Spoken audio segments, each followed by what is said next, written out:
Good evening. This is Mae Brussell at KAZU FM in Pacific Grove, California.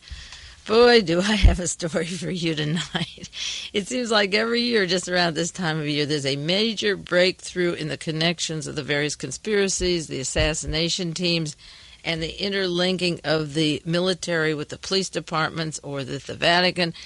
There's a story in Los Angeles Times this week making the most tremendous connections that I've seen in the past year. And we'll get to those in just a few minutes. What I want to do first is to update you on a few other items that are taking place before we get into that other subject and remind you what we talked about 1 year ago tonight.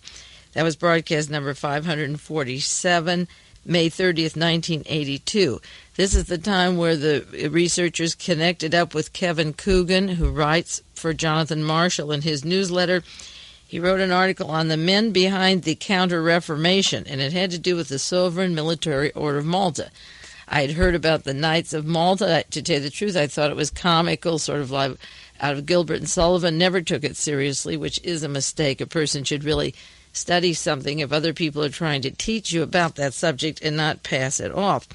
Well, Kevin Cohn wrote this wonderful article linking all of the military people and the Defense Department people and the CIA as being part of the military branch of the Vatican.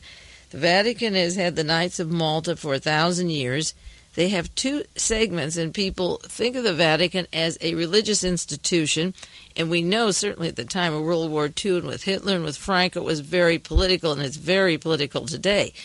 Well, the Knights of Malta was set up to preserve the Vatican, one branch of it. It takes care of the religious functions of baptism, what the nuns can do or can't do, remarriage, abortion, etc., religious policy. And then if the Vatican or the Roman Empire, the Roman Church, is in danger, the military arm defends the Roman Empire, the Roman Vatican Catholic religion, the group that wants to take control of the minds and hearts of the people through, if not religious purposes, with religious purposes, then through the military.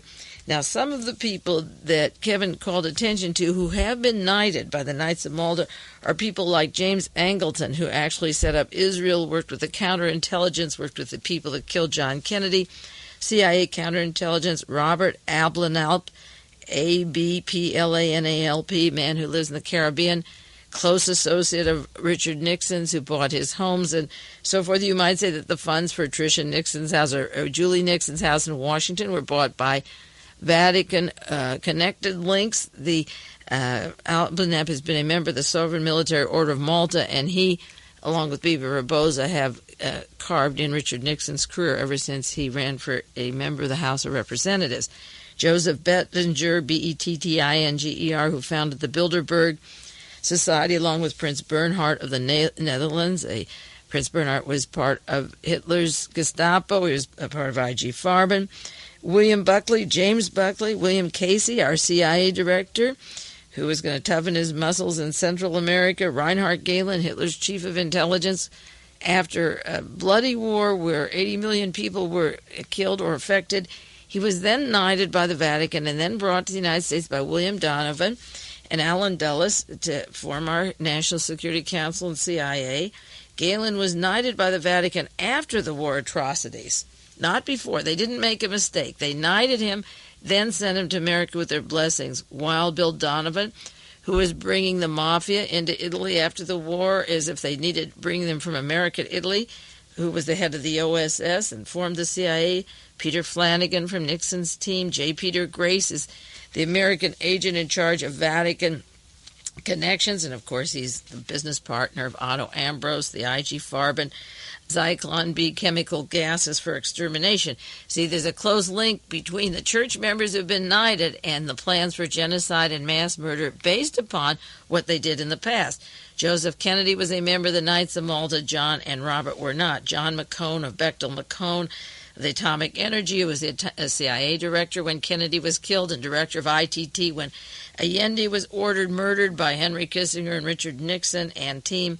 A Knight of Malta from 20th Century Fox, there was Spyro Skouras, Michael Sindona, God's banker, John Volpe, U.S. Ambassador to Italy, then Secretary of Transportation Vernon Walters, I referred to him last year as the roving snake for the CIA, the Defense Department, Deputy Director of CIA at the time of Watergate.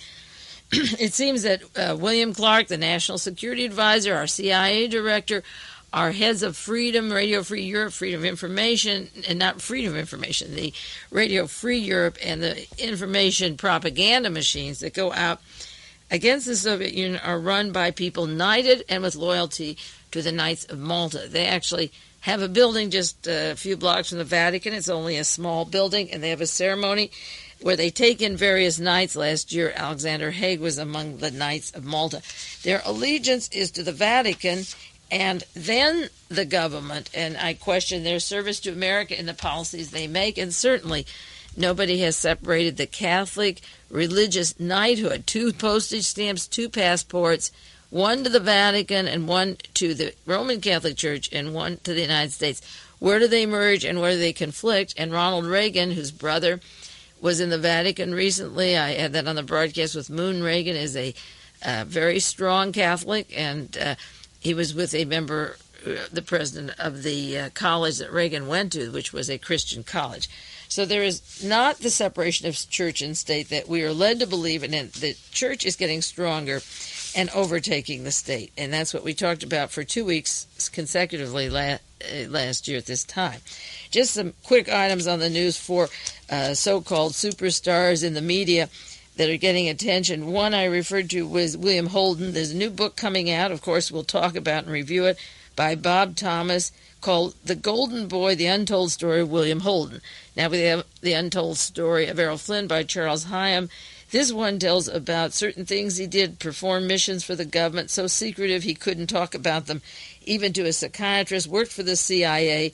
I mentioned before that he was a partner of Mr. Khashoggi from Lockheed, and the international spy connections a long way back. William Holden, best man at Ronald Reagan's wedding. A book is coming out. I keep getting letters requesting me to update the Holden story. I haven't had time, but I'll incorporate what I have soon with the book coming out. Then another story, New York Post. Yankee owner George Steinbrenner has emerged in a mysterious national security matter, which an ex-FBI agent says could embarrass the government if exposed. It has to do with frauds, racketeers, business dealings, and matters going on down in Tampa, Florida.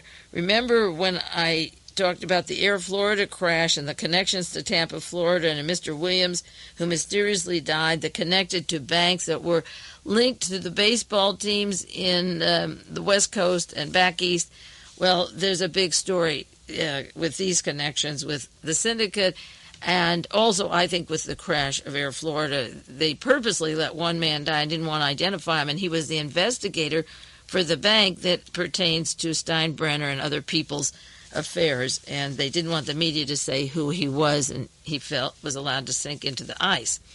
Another story, officials closed the bank, one's headed by Johnny Carson. I haven't even had a chance to do the mob connections of Johnny Carson to a bank, the Commercial Bank of California.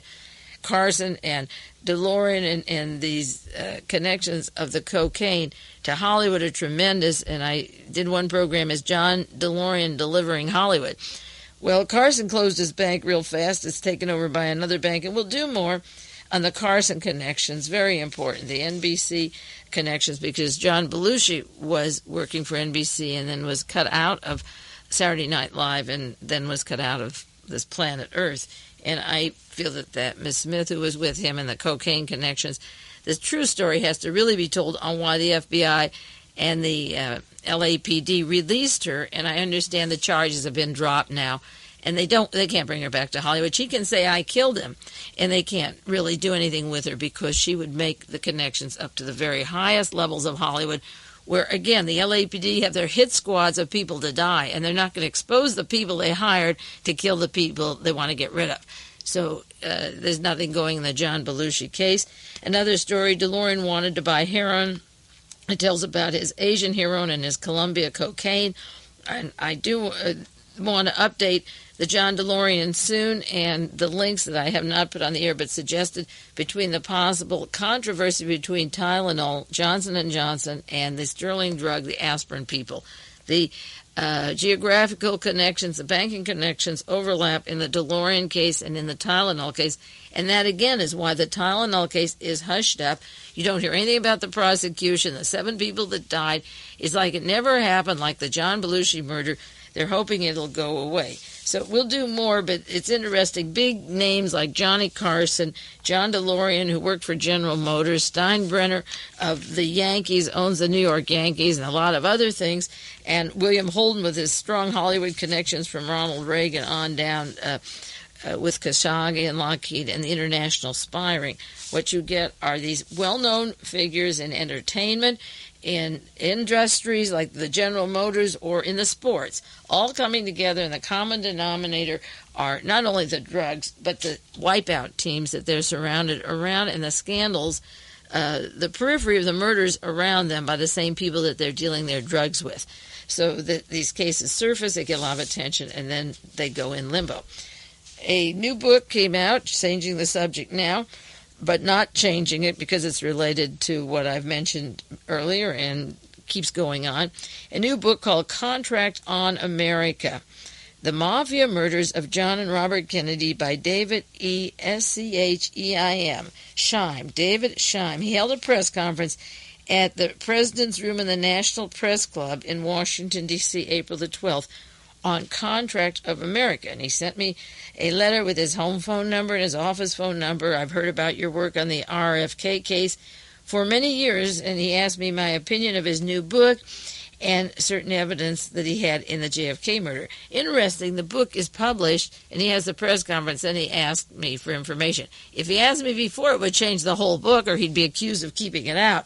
So then he writes, I'm particularly interested in new evidence about Thane, Cesar, blah, blah, blah. Okay. Introduction of the book. A clearly presented, flawlessly documented expose of who performed the murder is all that can justify yet another book on the much confounded Kennedy assassination riddle. How presumptuous, and what a bunch of BS. The only thing that can justify another book. You can thoroughly document with commission hearings and exhibits, 26 volumes and 23,000 pages, and not have an accurate description of who killed John Kennedy. And this doesn't justify yet another book. You could write another book on John Kennedy just asking the questions that were never asked and not have a single document under it, just the parts left out. Now, the author, who is David Scheim? This looks exactly like Robert Sam Ansom's book, They've Killed the President, that was a computerized, computer-assisted book. If you had a conversation with Anson, you know that he doesn't know anything about what's in that book. I often suspected that Gordon Novell and Bernard Fensterwald and Mary Farrell had a hand in that one. I don't know, but I suspected, because she keeps these accurate files of the people on the periphery of who's involved, and then they write these books as layers and layers of cover-up, as if you think, I'll put a body in the ground, everyone take a shovel and put a piece of dirt on it, and nobody will ever find the body. This looks exactly like a Pentagon military Navy intelligence book. Doesn't mean that things in there aren't good. It's like Bernard Fensterwald's book. He's got one on conspiracies, and it's a very good book, Coincidence or Conspiracy. A very good book, very valuable book. They don't know that every time they put out a piece of information, it adds to other pieces. They think, well, this will put the layer on, this is the icing, and don't look into the recipe of the cake. Mr. Scheim is just 35 years old, and he went to University of Rochester, Phi Beta Kappa, summa cum laude, studied mathematics at MIT, went into military service for 2 years while he was working on Contract of America. As Philip Agee says, those are the 2 years you go into the CIA and they give you a sheepskin that you're in the military. He's writing this book on the guy on the mafia while he's working for the military. Then he goes back to MIT, gets a doctorate, goes to business in Boston, runs computers, then goes to the biology lab at Los Alamos Scientific Laboratory in New Mexico, heaven help us, and then ends up at the National Institute of Health in Bethesda, Maryland, a real CIA front that was funding mind control and brain experiments. and is a computer systems analyst.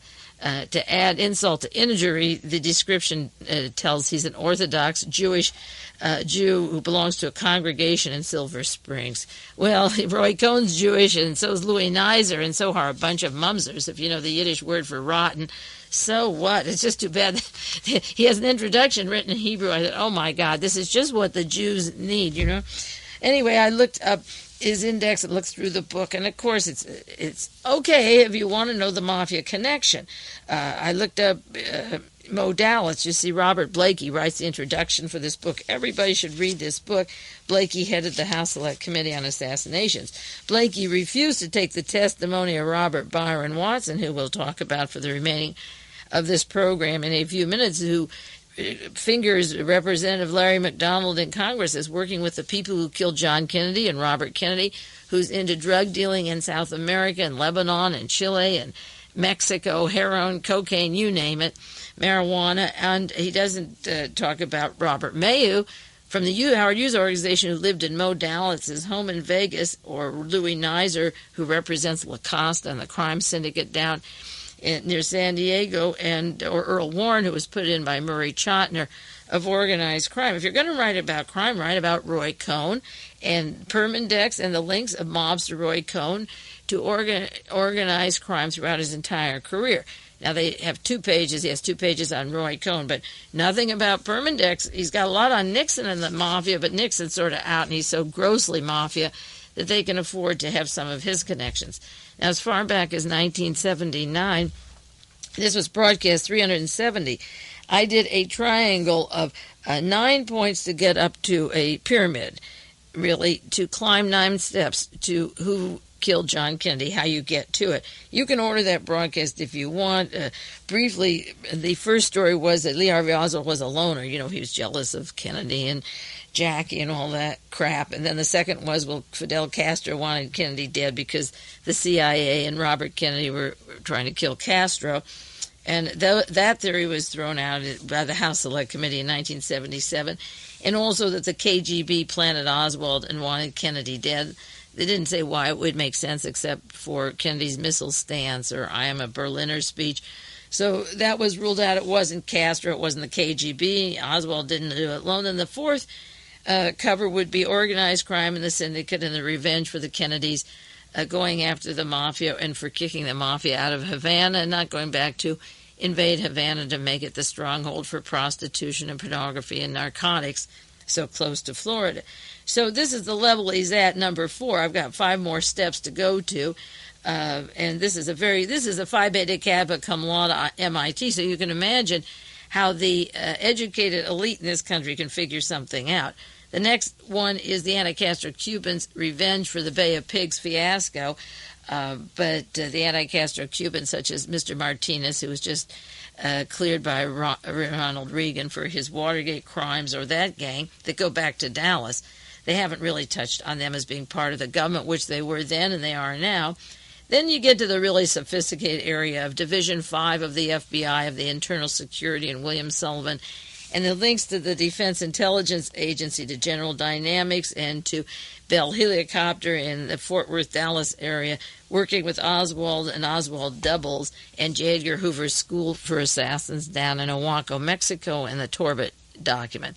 Then you get a little higher up to Navy intelligence with John Connolly and Fred Korth, and Lee Harvey Oswald and the U-2 flights and the Minsk connections in the CIA, Defense Industries Command. Then you really want to put together, at the 8th level of that pyramid, you're almost at the top, when you get to the international connections of J. Edgar Hoover with Interpol and Mr. Heydrich, those connections he had, and Kaltenbrunner and Martin Bormann down there in South America, and the Argentine Minsk connections, and the New Orleans Clay Shaw, the International Trade Mart, Martin Bormann, and the CIA down in Argentina, and working with Carlos Marcello. So they didn't work separately. They worked through Carlos Marcello and David Ferry. But you have to acknowledge the crime syndicate and go a little further And then you get to the Pentagon, where Mr. Rudolf August Winokur, the German, wrote the Warren Report, the minutes of the meetings. Who should write it?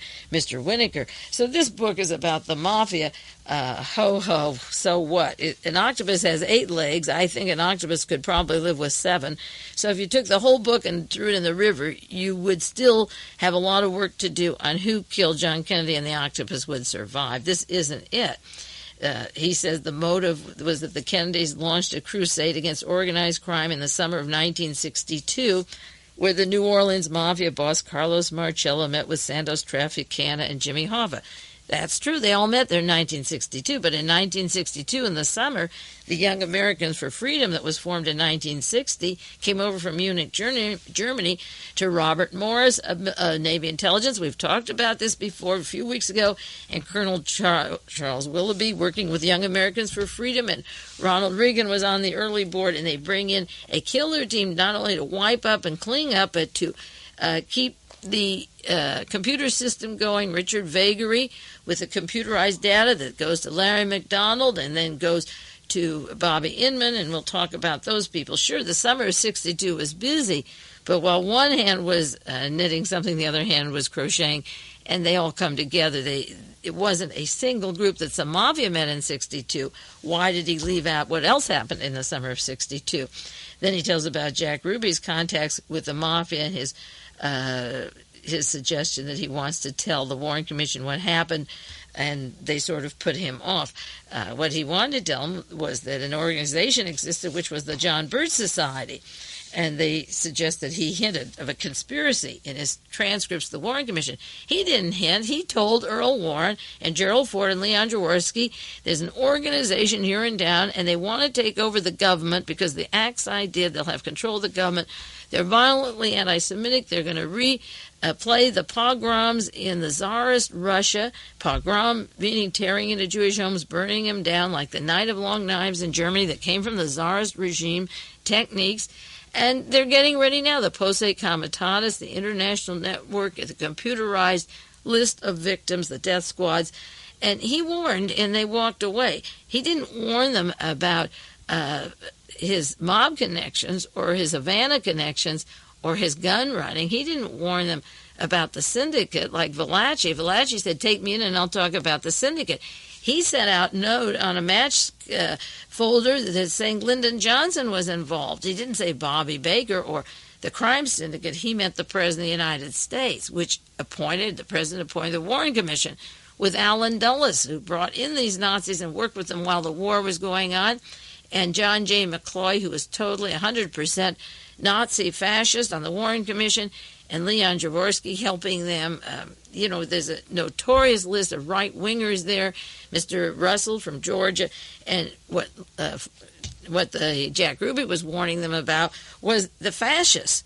He wasn't warning them about the mafia. He knows better than that. So this is what he is saying in this book. And then to top it off, he says 7 Harvard student interns assisted Scheim's 10-year investigation, checking each of the book's 5,000 cited references. And Mr. G. Robert Blakey lauds them on this contract of America that should be read by everyone. 7 Harvard students, let's give them names. Is there Kramer's son, Henry Kissinger's daughter? Is there an Anna Kissinger, make up a first name of Kissinger? Kissinger from Harvard, Sven Kramer. He's old enough to have kids at Harvard. Richard Pipes, head of the Russian department.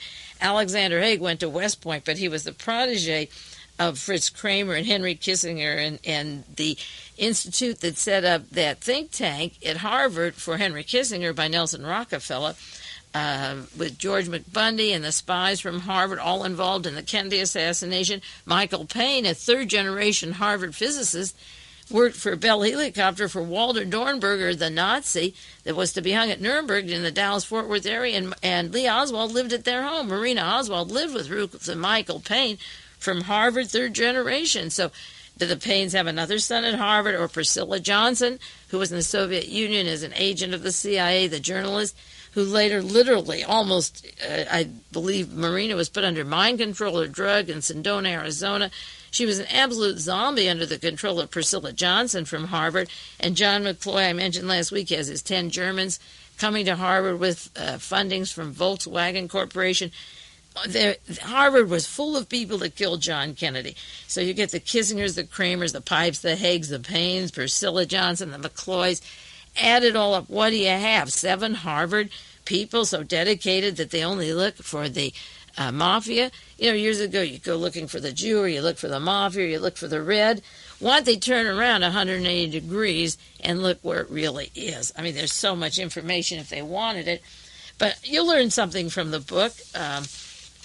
You'll get some points out of it. I think it's very good that he went into such detail on Ruby's ties to the mafia and took all the mafia work out of the Warren Commission hearings, because then the next step we have to do, which makes it much easier, is to link those agents of the mafia to the Central Intelligence Agency, and you're going up that pyramid that I've had designed a long time ago. I figured that out. I've been working on this 20 years, and I figured it out 18 years ago.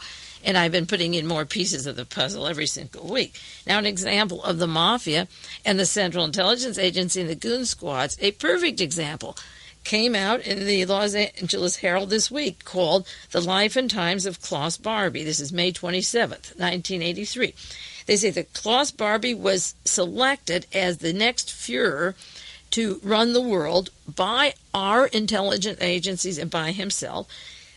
He masterminded Bolivia's cocaine traffic. He's the mastermind behind the Bolivian cocaine traffic. And third, he has reported to the Central Intelligence Agency for 11 years, starting in 1971 up through 82. Now, as soon as Richard Nixon was president and the Kennedys were out, it was Operation Intercept with Hunt and Liddy. It was opening up the dope traffic to the Shah of Iran, the multi-million-dollar Southeast Asian and the Middle Eastern dope and narcotics. And Nixon paid off for his Nazi connections and his dope connections. And the point is that this Klaus Barbie was strong Nazi, and then they say he had a 6,000-man Nazi paramilitary unit for drug operations and death squads in Bolivia alone. Now, there's this 6,000 men in Argentina. There's one in Peru. There's one in El Salvador. There's Nicaragua, Guatemala. They're all linked together. But the connection here in this one article is Nazi, the next Fuhrer, paramilitary army, 6,000 of them, also Nazi, international king of the cocaine, narcotics, government, Central Intelligence Agency reporting to them regularly. Now, William Donovan of the Knights of Malta let these people out of Europe and sent them to these countries. The Vatican wrote their passports very nicely, so you get the combination of the Vatican, the Knights of Malta, the killer teams, the OSS that becomes the CIA, and with Reinhard Gehlen forming the CIA, why wouldn't Klaus Barbie be working for the CIA and report directly for the past 11 years? A very important article because it hits all the bases that I've been talking about and all the bases that are left out of this computerized book that seems oh so pat and oh so sophisticated. Now, the National Examiner had a story, which I did for them with Cliff Leindecker and Lewis Clifton this week. By the time you get this broadcast, it will be off the stands, but I make them available for people who miss them. I would like you to buy the magazine when it's on the stand and support them for printing this kind of material, even if it's a little bit. But many of you miss it. You don't see it on the stand. So you can send a self-addressed stamped envelope to me, and I'll enclose the article. Just say what you want, because I get so many letters now and requests for reprints. The article is titled, Assassination Link Between Grace, the Pope, and Gandhi. And this is the first time outside of my realist article presented the LA Press Club in the summer of 72, where the death squads are linked to the Gehlen organization who masterminds the people who want to stop world peace. And they've got a picture. This is the supermarket liquor store trade, Middle America, remember. They have a picture of Reinhard Gehlen. It says, Gehlen, Nazis' chief of intelligence is mastermind behind the attempts to stop world peace.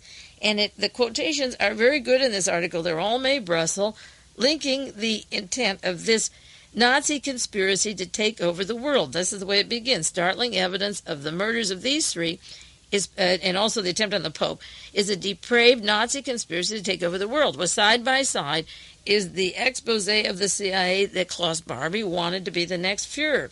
And it tells how even when Reinhard Gehlen died in June of 1979, the Gehlen organization was involved in assassinations and supplied the weapon of Agca, who tried to kill the Pope. Well, the Los Angeles Times had a story Sunday, May 29th, the Bulgarian connections falling through, Marvin Kalb is backing off, and they don't have any links of which they admit is a conspiracy, but they have interviewed various people, and the gun has been traced, it's in the newspapers, to the Gehlen organization. And we've had that on the broadcast, but they printed it in this story. And it tells how they use refugees from countries taken over by the communists, like anti-Castro Cubans or people from Hungary or Vietnam or Laos, or White Russians or Tsarists from the Soviet Union, because they make a righteous army. They want to go back to their homeland, and they can be used as killers or to help the killers. We'll take a 1-minute break now, and then we'll get back on with a half hour of that very important story and stories in the Los Angeles Times that I'll be doing a lot of in the next weeks to come, but I did want to update you on these items.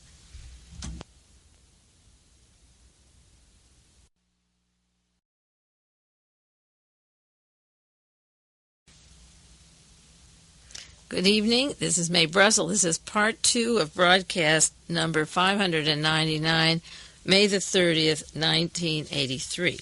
Now to the important story. I just loved it. I was down in Los Angeles this last week, and when I got there, right in front of me was the Los Angeles Times, May 24th, 1983. Pieces of the puzzle I was looking for a long time. The lead article is Detective in Spying Case Linked to Birch Society. Suspect in police probe ran private computer operation that keeps records on leftists in the USA. Now, this story was continued on to 4 pages, but I took about 50 pages of notes just to share with you and to take this article point by point, which I'll do next week. But to show you the importance of it, I'm going to run down some other simultaneous articles and pieces of information that fit to it. So after tonight, this will be part 1. We can go back to the details of these particular stories and get to the meaning of them. In essence, what this is about is that the Los Angeles Police Department for 10 years has been trying to locate the police intelligence files on law-abiding citizens, people who opposed the war in Vietnam, who were critical of the police department when they were acting like the literal Gestapo, chasing innocent people and framing them and planting evidence, people who were in favor of abortions, people working with the Civil Liberties Union, the police commissioners, certain judges, artists, writers. They kept files on anybody they wanted to be rounded up as a threat. Now, this was going back to 1972. You remember when the convention, the Republican convention, was moved from San Diego to Miami, the plans that were exposed during the hearings of the Watergate investigation included kidnapping leftists and various leaders of the left and taking them out of the country to Mexico or goodness knows where. I think this was the first evidence of an overt plan of the Attorney General, John Mitchell, working with Jeb Magruder, the Minister of Christ, and G. Gordon Liddy from Nazi heritage and learning German language and all the accoutrements of the Gestapo. Their technique was going to be to kidnap these people with the plans of the Miami police and the Attorney General of the United States and get rid of them out of sight, out of mind, and run whorehouses on ships for members of Congress and all the various dirty tricks. Well, so the police intent was to do something with people, but because the convention was down in San Diego and because LAPD was setting up the security for them as they are setting up for the Olympics, and keep this in mind, they kept these files, and for 10 years they've been looking for the files against people who did not commit crimes. Now, after Watergate exposures, it became illegal to keep these files. But everyone knows they were intact, and they've been searching and searching for them. Where did they find them? They found them. A police detective named J. Paul from the Los Angeles Police Department took these files and took them home to his wife, 100 cartons or more. I have cartons that are the equivalent of 26 inches of a filing cabinet, so 100 cartons would be 25 four-drawer files on people, or more. It could be up to 1,000 files or so forth. And his wife's name is Mary Love, and she's a lawyer down in Long Beach, and she owns a $100,000 computer put in by an organization formed in 1979 called Western Goals. This is run by Representative Larry McDonald of Georgia, DeKalb County. You know I've mentioned him many times in terms of being part of Murder Incorporated, linked by Robert Byron Watson to the murder of John Kennedy, Robert Kennedy, and Martin Luther King, a partner with Roy Cohn at Western Goals. The LAPD took the boxes of files on these people, Mr. J. Paul, down to Long Beach into a $100,000 computer, then could send them to Larry McDonald, who has two people working for him that have been long chasing people and incriminating them and red baiting them. So that Larry McDonald, in 1979, created this foundation called Western Goals. Now, earlier, John Meyer of the Hughes organization, the M-E-I-E-R, not the M-E-Y-E-R. There were two with Howard Hughes. It's John Meyer, M-E-I-E-R, the one I talk about so often. He set up computer programs to take the files from LAPD into Utah, where the data banks and the Interpol genealogies are kept.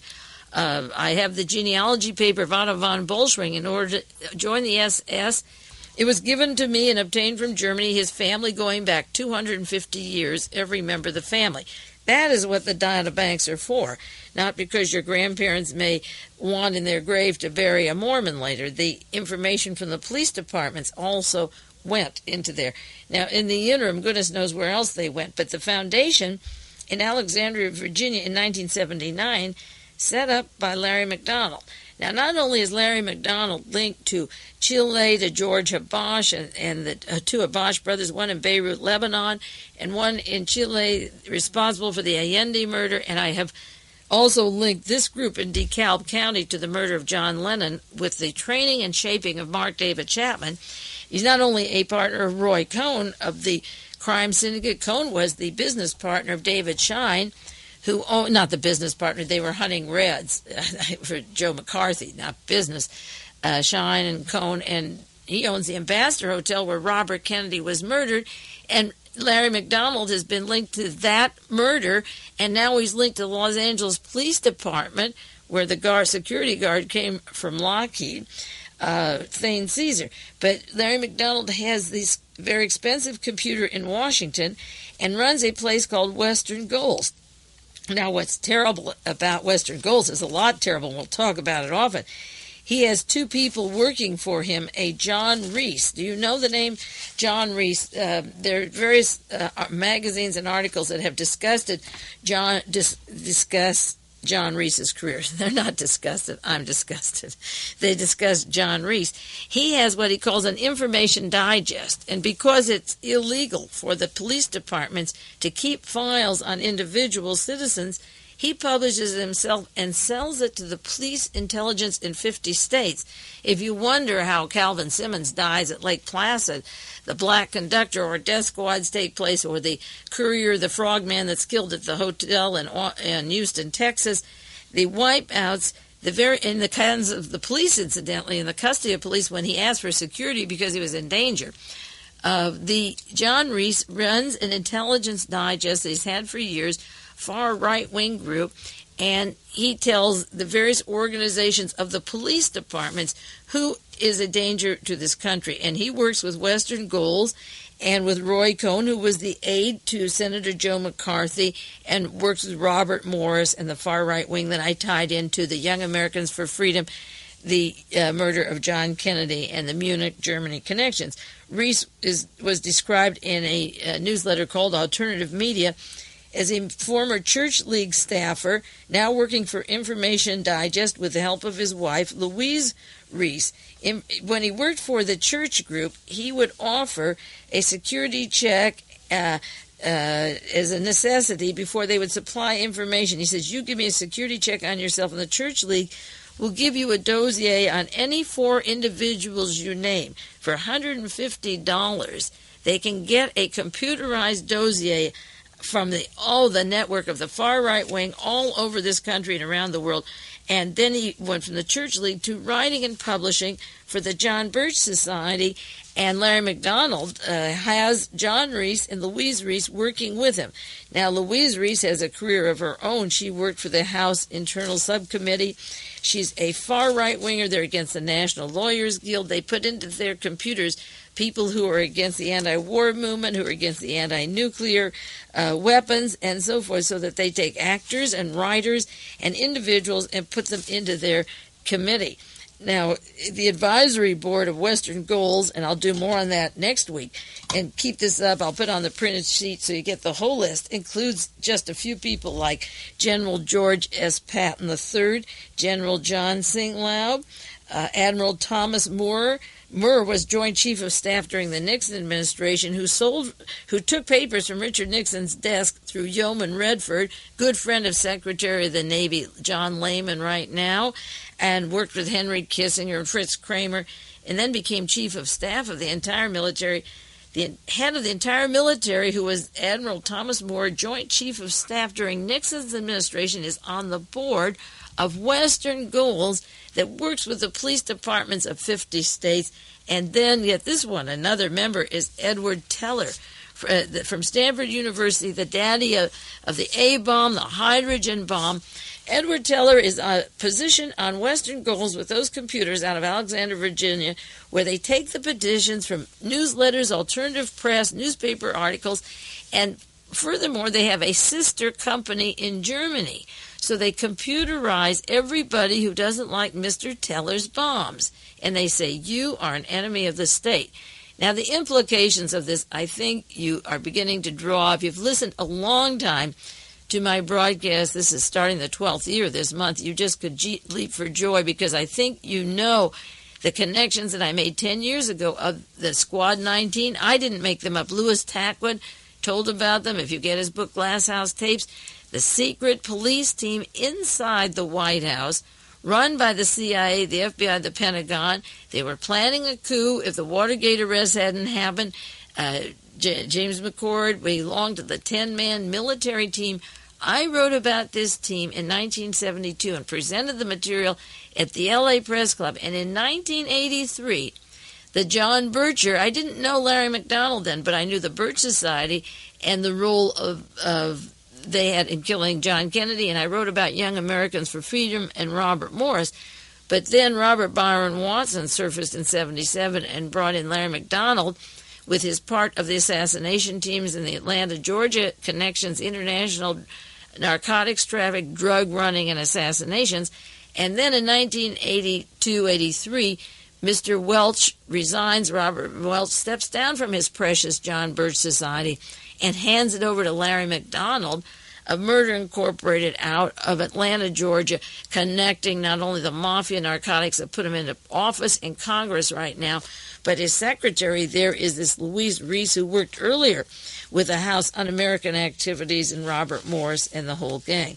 If you don't draw diagrams, which I'm going to do, like my Vatican diagram, that was done tongue-in-cheek. I mean, it was really in jest the outlying parts of Roberta Calvi, Michael Sindona, the art stealing. I haven't even done enough on the art programs on the art, Vatican connections, and international.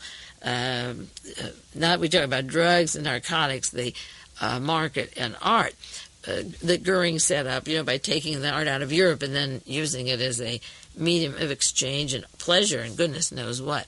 But I'm going to do a diagram for you on this. But in the meantime, I'm going to run down for just a few moments some of the important articles that were in the paper this week along with this story, and then we'll go back and do them in detail. But just to get an overview of what's going on in Los Angeles now, the May 24th, 1983 story, Los Angeles Times, of the Los Angeles police detective Jay Paul, his wife in Long Beach, Mary Love, their links to Western Goals in Alexandria, Virginia, the head of Western Goals being Larry McDonald, who has been named and identified by the House Select Committee, ignoring the testimony of his role in the murders. And here the LAPD was the death squad for Squad 19, plans to kill Nixon and make Agnew president at that time.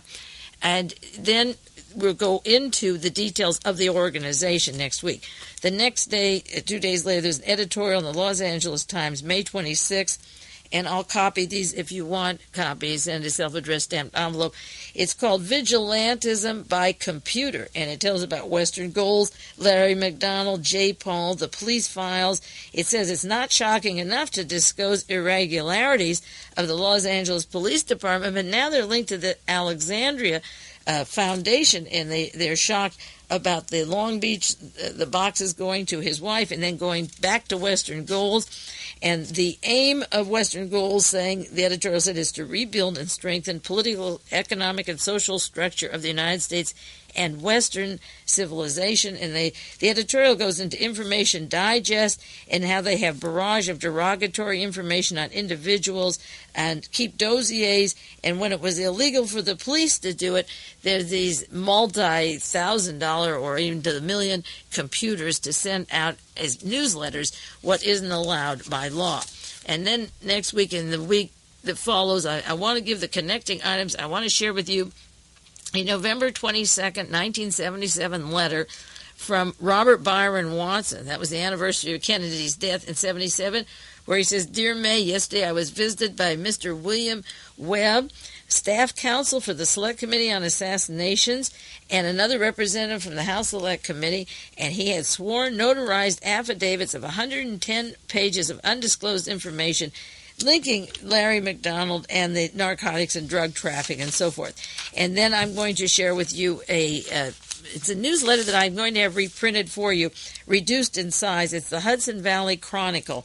And there are two sections that you can send a self-addressed stamped envelope, and the printing I added up would be $3.50 to duplicate it for you. One is the complete article by David Wemple that I've referred to many, many times, and you really should own it, on the murder of Martin Luther King, the Magellan's Art Gallery in Atlanta, Georgia, the way Larry McDonald was put into power by the mobsters, who's running Larry McDonald. And he goes into the frequent visits of the John Birch Society. See, the Birch Society is piped directly to the L.A. Police Department and every police department in the United States. And in 1977, he said a frequent visitor to their group was Larry McDonald, a United States representative from Georgia. McDonald reigns from Marietta, Georgia, from the awesome and scandal-ridden Lockheed Corporation bases with its East Coast operations. And Mr. Khashoggi and the Lockheed payoffs in Italy and Portugal and all the other countries isn't even exposed hardly enough, but this is Lockheed East. He said aside from his membership in the John Birch Society's National Council, McDonald has been accused of acting as a conduit for intelligence operations for various ultra-right-wing groups, and he gets in notorious segments in the Congressional Record and tirades such as against Martin Luther King. And it tells about their visits by the Birch Society and so forth. I'm going to have these reprinted, and if you want them, you can get this copy of the Hudson Valley Chronicle. And along with that is a 13-page affidavit that Robert Byron Watson wrote up in detail of the connections of these various people to Chile, to murders, to witnesses murdered, to drugs, to John Tower, and the syndicate. Very valuable. I haven't reprinted these earlier, but for collectors studying history, it's a must. Now, Ronald Reagan was caught with his secret Squad 19 intelligence team just recently, an illegal operation running with Clint Eastwood and Bo Gritz, Lieutenant Colonel James Bo Gritz of the Green Berets. So this week, the Houston Post said that he's going to make it legal. The Secret Intelligence Unit is to get its charter. Bully for them. It will be called the Intelligence Support Activity. But that's the group, the Monarch Eagle, that represents the Habsburgs, the monarchy, the Vatican. So now he's asking for a charter. They've done 2 years of illegal work with Green Berets and Special Forces in El Salvador, Nicaragua, Africa, and in the United States and in Southeast Asia. So now, as long as he's caught, he'll make it legal. Well, what happens when Bobby Inman is caught and Bo Gritz is caught? They have to make them legal. Okay, Reagan's little army. They've been planning a long time a bigger and better computer than Western goals. I mean, this is the granddaddy. If Teller is the granddaddy of the hydrogen bomb and he's on the board of Western goals, this new computer firm is an absolute lulu. Houston Post has an article about it, and it was supposed to be in Minnesota, but that was a smokescreen. New computer firm to locate in Austin, Texas. Home base of University of Texas. Robert Morris, is that Austin? A new company that hopes to become the nation's top computer research center has decided to locate in Austin, Texas, called the Microelectronic and Computer Technology Corporation, run by Admiral Bobby Inman, former deputy director of the CIA, head of the National Security Council, working Navy intelligence with Richard Pipes and George Bush and Lee Harvey Oswald in Russia, and Mr. John Paisley, directly connected to Nugan Hand and the CIA stations down in Australia. Bobby Inman is setting up a company with $100 million and 400 people and 12 of the major computer companies. What in the heck are they going to do with that? Can I cuss on the air? What are they going to do with that computer firm? They're going to use Controlled Data Corporation, Digital Equipment Corporation, Motorola, Advanced Micro Devices, Harris Corporation, National Semiconductor, NCR Corporation, Allied Corporation, Mostek, Honeywell, in charge of the whole security of the United States, RCA, Sperry Corporation. They considered several cities. It's funny, over the cities they ruled out, there are 54 cities that wanted them. They narrowed it to 3, wouldn't you know?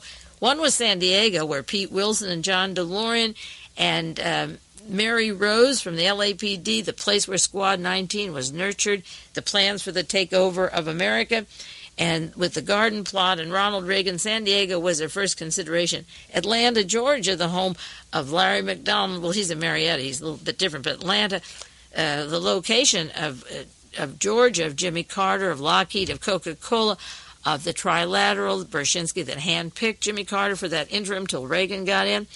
Atlanta was one city. They thought of Raleigh, North Carolina, Bo Gritz and Mr. Beckwith, the Special Forces, the Green Berets set off by Adolf Hitler. They considered San Diego, Atlanta, and Raleigh, North Carolina, the 3 areas I'm always pinpointing, but then they decided on Austin, Texas, which is even worse because in 1974, pardon me, I kept warning about the Dallas-Fort Worth area as a possibility of taking evacuation places with those large cargo C-130s and eliminating those people from America that they wanted to take out of America in 1972 through the Attorney General from Miami, and using this massive airport to take from America huge masses of people, which is part of Alternative 3 or Robert Morris's L5 plans. So down in Austin, Texas, you get the granddaddy of the computers, and in Alexandria, Virginia, you have Edward Teller and Admiral Moore, who work directly with all these computer companies with Western goals, and Larry McDonald and Roy Cohn. So you overlap the military, the mob, the death squads. Pretty heavy material, you have to admit. Another story this week on the Olympic Games, and we're building from the Dallas assassination plan that took place to the planned coup in 1970 that was blown by Watergate. And then we get to the private individual armies. There's a story many of you saw, I'm sure. Leader of Iran hostage rescue asked to study Olympic security. And there's Colonel Charles Beckwith again. His invasion of Vietnam was so successful, the planes smashed each other, men were killed, sand got in the screen so the helicopters couldn't fly. They were 100 more miles off course. He left them and went off to Texas somewhere with Mitchell Warbell and Company Special Forces. Now the granddaddy of that little internal security that Reagan wants to make legal this week. He's been asked to help the Defense Department allocate $50 million for the security of the Olympic Games. For $50 million, you can tire up the entire United States, round up the troublemakers, drop chemicals, take over the entire presidency, have a grand coup similar to the Reichstag.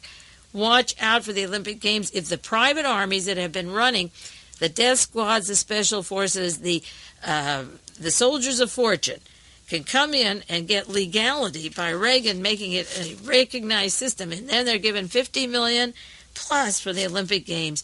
Get out of the country. It'll be for 2 weeks. Get to Canada, just as people that left Germany. Think in terms of when it's coming and get out of there. I'm going to be in Canada. I'm not going to be around here. Believe me, I'm not going to be in this country at the time of the Olympic Games. Then another story along the subject of the LAPD. I mentioned to a friend when I came back from LA what these files were, and she said, I think I'll send for freedom of information, because if there were critics of the police department, I've been critical of them and the Birch Society and their relationship. Wouldn't you know that 3 days after that story break, they said the police department fears the Information Act. Freedom of information may end tip-offs, and they're trying to stop the freedom of information.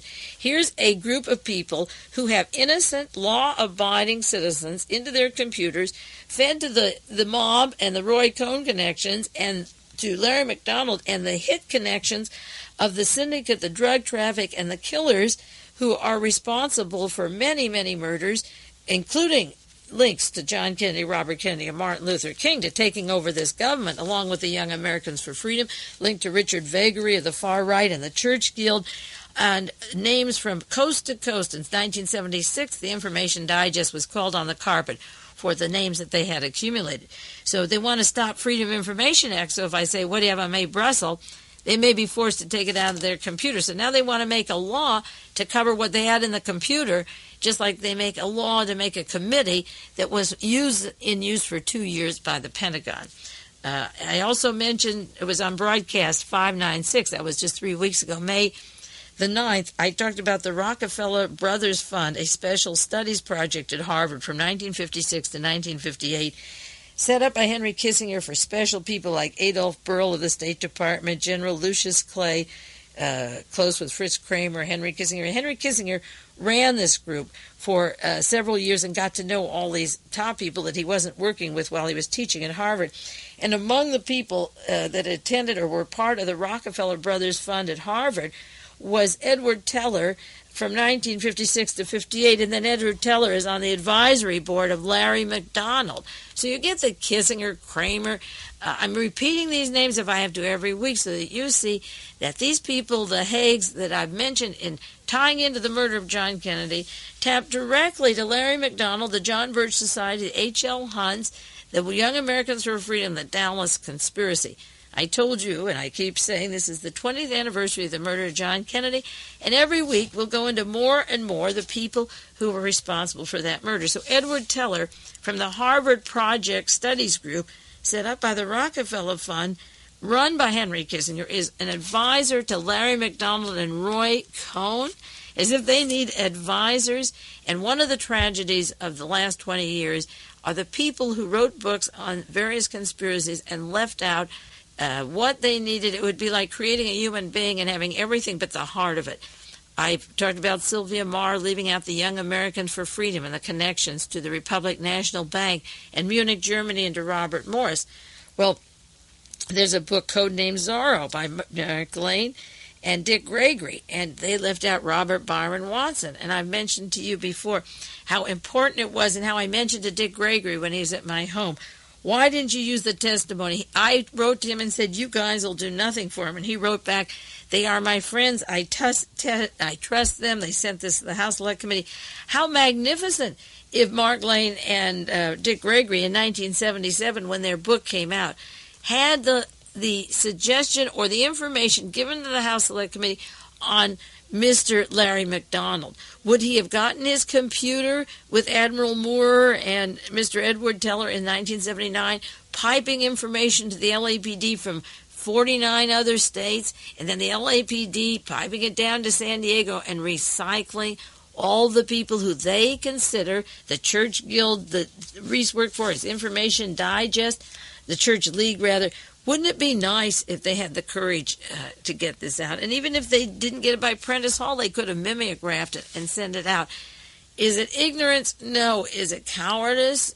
Well, let's say it's ignorance, it's cowardice. Give it any adjective you want. But the reason the Kennedy assassination hasn't been solved, and the reason I'm on the air every single week, people say, why don't you write a book? My weekly programs are a book on who killed John Kennedy.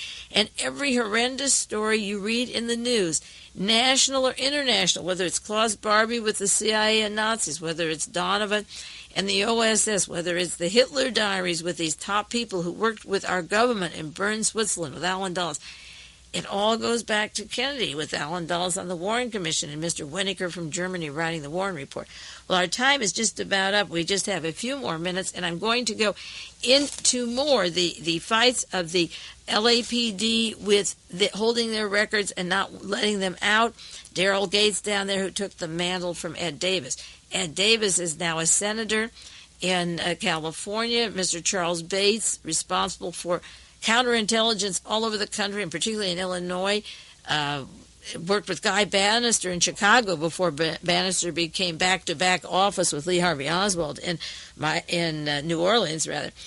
Bates in charge of the Cohn program, the Patty Hearst kidnapping. He's waiting in San Mateo for a job. Evil Younger is waiting. I'm sure that Evil Younger and Mr. Beckwith and Mr. Bo Gritz and his private army haven't separated a hair's breadth at the time of the Olympics. They'll surface.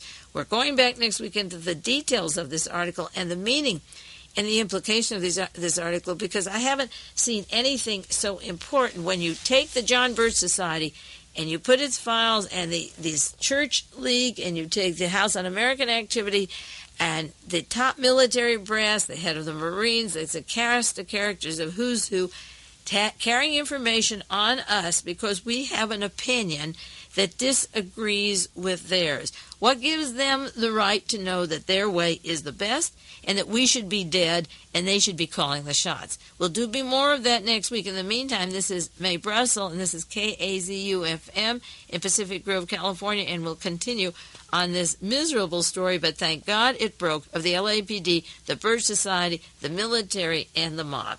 I'll be back with you next week.